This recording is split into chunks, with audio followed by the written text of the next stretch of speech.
Hello hi friends, welcome back to topic in Kannada YouTube channel.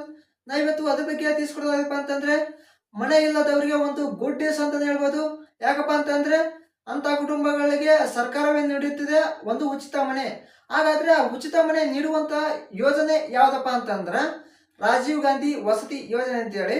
ಹಾಗಾದ್ರೆ ರಾಜೀವ್ ಗಾಂಧಿ ವಸತಿ ಯೋಜನೆ ಎಂದರೇನು, ಮತ್ತೆ ರಾಜೀವ್ ಗಾಂಧಿ ವಸತಿ ಯೋಜನೆಯ ಪ್ರಯೋಜನಗಳೇನು, ಮತ್ತೆ ರಾಜೀವ್ ಗಾಂಧಿ ವಸತಿ ಯೋಜನೆಯ ಅರ್ಜಿ ಸಲ್ಲಿಸಲು ದಾಖಲಾತಿಗಳು ಏನೇನು ಬೇಕಾಗುತ್ತಾ, ಮತ್ತೆ ರಾಜೀವ್ ಗಾಂಧಿ ವಸತಿ ಯೋಜನೆಯ ಅರ್ಜಿ ಸಲ್ಲಿಸಲು ಯಾರ್ಯಾರು ಅರ್ಹರು ಅಂತೇಳಿ ಇವತ್ತಿನ ವಿಡಿಯೋದಲ್ಲಿ ತಿಳಿಸ್ಕೊಡ್ತಾ ಇದ್ದೀನಿ. ಅದಕ್ಕಿಂತ ಮುಂಚೆ ನಮ್ಮ topic in Kannada YouTube channel ಇನ್ನೂರಿಗೆ ಯಾರು ಸಬ್ಸ್ಕ್ರೈಬ್ ಮಾಡ್ಕೊಳ್ಳೋ ಅಂದ್ರೆ ಈಗಲೇ ಕೆಳಗಡೆ ಹೋಗಿ ಫ್ರೀ ಆಗಿ ಸಬ್ಸ್ಕ್ರೈಬ್ ಮಾಡ್ಕೊಳ್ಳೋ ಅಂತ ಹೇಳ್ತಾ ಇವತ್ತಿನ ವಿಡಿಯೋನ ಶುರು ಮಾಡೋಣ. ಬನ್ನಿ ಶುರು ಮಾಡೋಣ ಫ್ರೆಂಡ್ಸ್. ನಾವು ಈಗ ರಾಜೀವ್ ಗಾಂಧಿ ವಸತಿ ಯೋಜನೆ ಎಂದರೇನು ಅಂತ ತಿಳಿಸ್ಕೊಡ್ತಾ ಇದ್ದೀನಿ. ರಾಜೀವ್ ಗಾಂಧಿ ವಸತಿ ಯೋಜನೆ ಎಂದರೇನಪ್ಪ ಅಂತಂದ್ರ ಈ ಯೋಜನೆ ಮೂಲಕ ಮನೆ ಇಲ್ಲದ ಕುಟುಂಬಗಳಿಗೆ ಮನೆಯನ್ನು ಕಲ್ಪಿಸಿಕೊಡುವ ಸಲುವಾಗಿ ರಾಜ್ಯ ಸರ್ಕಾರವು ಈ ಯೋಜನೆಯನ್ನು ಜಾರಿಗೆ ತಂತಂತ ಹೇಳ್ಬೋದು.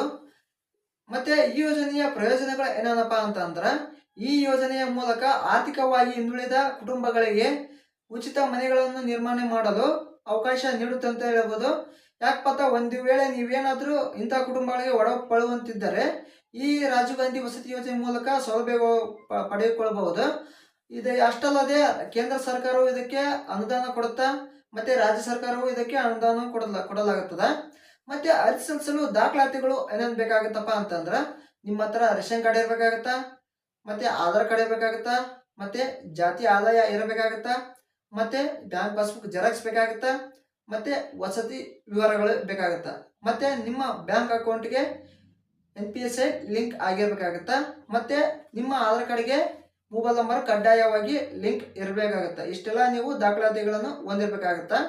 ಮತ್ತೆ ಅರ್ಜಿ ಸಲ್ಲಿಸಲು ಯಾರ್ಯಾರು ಅರ್ಹರು ಅಂತೇಳಿ ತಿಳಿಸ್ಕೊಡ್ತಾ ಇದ್ದೀನಿ. ಈ ಯೋಜನೆಯ ಮೂಲಕ ಅರ್ಜಿ ಸಲ್ಲಿಸಲು ಮಹಿಳೆಯೇ ಅರ್ಜಿ ಸಲ್ಲಿಸಬೇಕಾಗತ್ತಾ.